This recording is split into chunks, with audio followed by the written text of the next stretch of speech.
Moving along, our next presenter is the author of the Must React System. He's a sought-after speaker, and he was a recent guest panelist with President George W. Bush at the World Leaders Forum. Under his directions, his analysts have directly observed, measured, and documented more than 25,000 cold call presentations. I thought I did a lot. In addition, he's overseen numerous offshore call center selection projects and has dedicated himself to helping reps and organizations improve their productivity. Please join me in welcoming the founder of the Must React Institute, Mr. Craig Kleeman. Good morning. Welcome, Craig. Thank you very much. Well, good morning. And Larry, thank you very much for those kind remarks. I appreciate that very much. Well, in the last 36 months, I've been in 16 different countries doing what I do, which is architecting and usually re-architecting sales models and sales processes for both large companies and small companies. I just checked my frequent flyer thing last night, and I'm just this shy of 200,000 frequent flyer miles this year alone. So if I look a little tired, it's because I am. But I will tell you that I am absolutely convinced that I'm at the right place with the right people, discussing the right topic in a way that is righteous and relevant today. And I'm humbled and grateful to be sharing the stage with such prolific speakers and such knowledgeable people, as well as each of you individually. In my career, I've had the opportunity to meet some very brilliant people, and I'm very thankful for that. One person in particular that stands out in my mind this morning is a man whose name is Don McKinnon. And Don was my sales manager very early in my career, and he had a very profound impact on me. He was a very powerful sales manager. He was productive. He was poignant. He had prowess. Everything about him was absolutely sensational. And as a young man, while I was selling and wanting to do the best and be the best that I could be, very early in my career, I'd lose deals. I'd lose this deal and lose that deal. And Don would kind of nurture me and bring me under his wing. And he would say 4 words to me that I've never forgotten. I'd get a little frustrated. He'd say my name, and then he'd say these 4 words: Craig, pipeline cures all ills. Let me just repeat that for you if I could. Pipeline cures all ills. And I took that advice very seriously as a young man. And later, those words began, and the concept behind those words shaped my entire professional life. And so this morning, I would like to dedicate my talk to Don McKinnon. Just a few years ago, I was in Europe doing some business, and it turns out my brother was also in Europe at the same time. We were both in Amsterdam, and we were sitting in we were staying at a nice hotel, and we were sitting in the lounge of the hotel, having a cold beverage, and we heard a little commotion off to the side. And I looked over there, and I was so surprised that I noticed walked into the lounge where we were just sitting and relaxing a little bit. In walked U2's Bono. And Bono came in and sat down about 25, 30 feet from us. And as you might imagine, this was, well, for me anyway, it was quite exhilarating because U2 is one of my favorite bands, and I admire Bono so much. And it was so funny to watch people, I guess fans, who noticed that Bono was sitting alone. And it was so interesting to watch them try to approach Bono. Well, what none of us knew was that because he's Bono, he had an embedded bodyguard in the crowd. We might refer to that bodyguard as a gatekeeper. And the fans, we might even refer to them as sellers, were trying to win, in effect, an introductory meeting or a short meeting with Bono.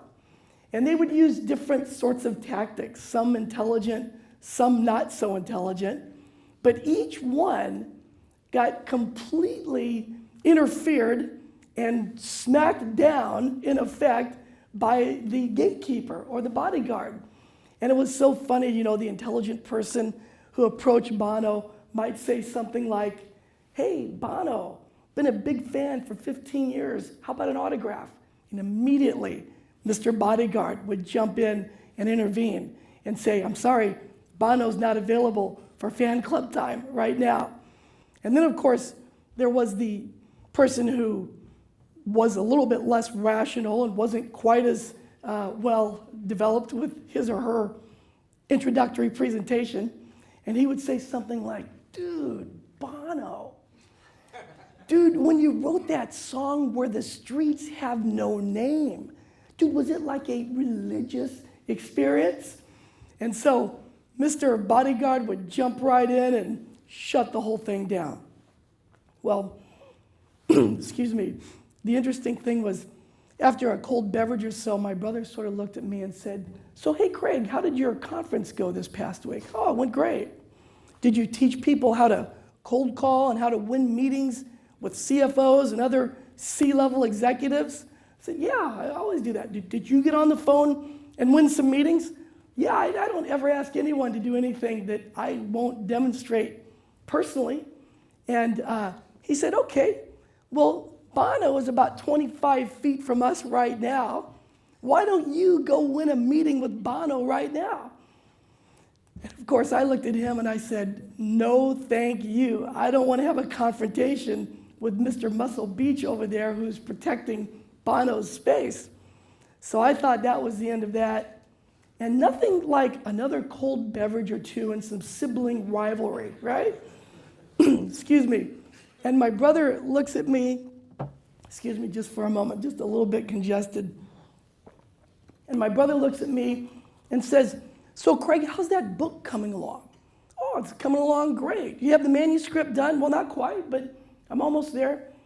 He said, "Well, Mr. Author, Mr. Speaker, Mr. Conference guy, you're 25 feet from Bono and you can't go win a meeting with him?"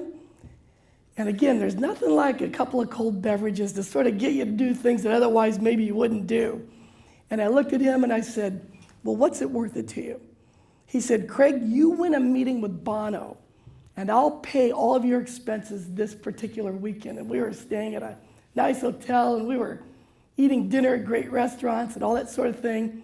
So I said, "Okay, and what if I don't?" "Well, if you don't get a meeting at least 3 or 4 minutes, then you pay all my expenses associated with the weekend."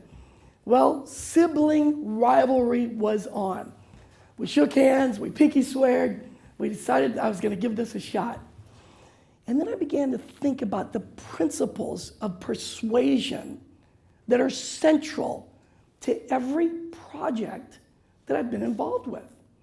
I began to think about what I've written about in my book, the key principles in the must-react system. And I began to think, gosh, I can use these same concepts, and I think I can do this right now. So I began to think to myself, it's more about appealing to a target based upon their professional mandates and their core values than it is my core values. And I began to think, what is Bono into? Well, obviously, he didn't want to talk about Octung Baby or the Joshua Tree or any of his music because the other folks that had tried to approach him had not gotten anywhere. But he did want to talk about, or what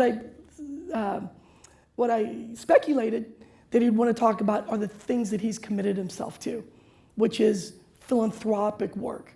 And I've followed Bono a little bit more than the next guy. And Bono has an umbrella phrase that he uses that talks about his humanitarian work called defending the poor of the earth. And because I've followed Bono a little bit more than the next guy. I was familiar with that term. So I thought about the principles, thought about the things that I espouse and help other companies with. And I thought about the concept of leading with research. And I don't mean, understanding things about them personally, but understanding and leading with things that they value from a professional perspective. And I thought, I think I've got it. So I looked over and I kind of looked over. He was right over here to my left. And I said, "Hey, Bono." And he looked right at me and our eyes met just for one moment. And I said, "I appreciate so much how you defend the poor of the earth." And his countenance beamed. You could tell no one had ever approached him cold like that before, because I made an appeal to what he values, not what I value. And so his face lit up, his countenance looked like almost angelic. And I grabbed my cup and I said, "Bono, I appreciate so much how you defend the poor of the earth.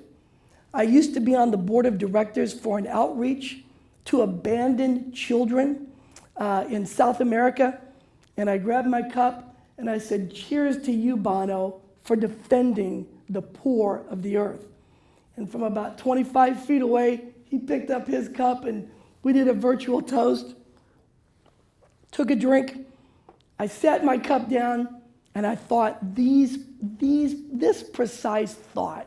Here's what I thought. Okay, Craig, now what are you going to do, right? Well, within what seemed like 30 seconds, it might have been a minute or so, the gatekeeper, Bono's bodyguard, walks right up to me. My brother's sitting right here. The gatekeeper comes over here and says, "Bono would like to invite you to his table right now." And I answered him by saying to my brother, "Thank you very much."